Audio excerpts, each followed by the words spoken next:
কক্সবাজারে শুরু হয়েছে রাখাইনদের 3 দিনের জলকেলি উৎসব। তরুণ তরুণীদের উচ্ছ্বাসে রঙিন হয়ে উঠেছে প্রতিটি রাখাইন পল্লী। রাখাইন ছেলে মেয়েরা বাড়ি বাড়ি ঘুরে একে অপরের সঙ্গে শুভেচ্ছা বিনিময় করছেন। কামরুল ইসলাম মিন্টু জানাচ্ছেন বিস্তারিত। কক্সবাজারের রাখাইনদের বর্ষ উৎসবের প্রথম দিন ছিল শুক্রবার। ওই দিন বিকেল থেকে মঙ্গল জলে শরীর ভিজিয়ে আনন্দ মেতে উঠেছে সব রাখাইন তরুণ তরুণী। বাড়ির সামনে ড্রামে সঞ্চিত রেখেছে পানি, আবার কেউ সজ্জিত নৌকো রাখে জল ছিটানোর জন্য। রাখাইনরা বিশ্বাস করেন এই জলে ধুয়ে যায় মনের অহংকার, দুঃখ এবং হিংসা। জলকেলিতে মুখর হয়ে উঠেছে পুরো উৎসব প্রাঙ্গণ। ঢাকঢোলের তালে গানের ছন্দে নেচে গিয়ে আনন্দে মেতেছে তরুণ তরুণী।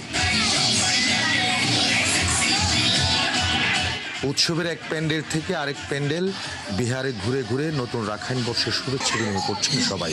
একে অপরের আতিথেয়তায় সাড়া দিচ্ছেন রাখাইন তরুণ তরুণী, আবাল বৃদ্ধ বনিতা। ফ্রেন্ডসদের সাথে দেখা হয়, ফ্যামিলি মেম্বারদের সাথে দেখা হয়, সবার সাথে দেখা হয়, অনেক এনজয় করি আমরা চাই সবাই সুস্থ এবং ভালোভাবে সময়টা কাটাক, বা বছরের সব সময় জানিয়ে সবার ভালো হোক। ভালো কাটতেছে। আমরা নতুন বছরকে স্বাগতম জানাচ্ছি, পুরাতন বছরকে বিদায় দিচ্ছি।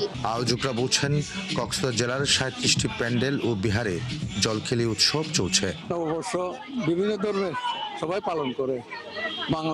বাঙালিরা বলে নববর্ষ, আমরা বলে সাংরে, চাকমা বলে বিজু, তারপরে ইংরেজিরা বলে হ্যাপি নিউ ইয়ার, সবাই পালন করে। কিন্তু এটা আমাদের বড় মহা উৎসব।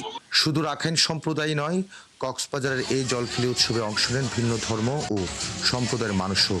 উপভোগ করছেন বিদেশিরাও। উৎসবে এসে আমাদের অনেক ভালো লাগতেছে। এখানে সবাই নিজেদের মতন করে উৎসব পালন করতেছে, কোনো ধর্মের ভেদাভেদ নাই, সবাই এখানে আনন্দ করতেছে। All together, taking part and sharing our enjoyment. উল্লাস, বিশ্বাস আর সম্প্রীতির রঙিন ছোঁয়ায় এখন মুখর কক্সবাজারের জলকেলি উৎসব। 3 দিনের জলকেলি বা মাহাসাংরে পোয়ে উৎসব চলবে আরও একদিন। কামরুল ইসলাম মিন্টু, ৭১।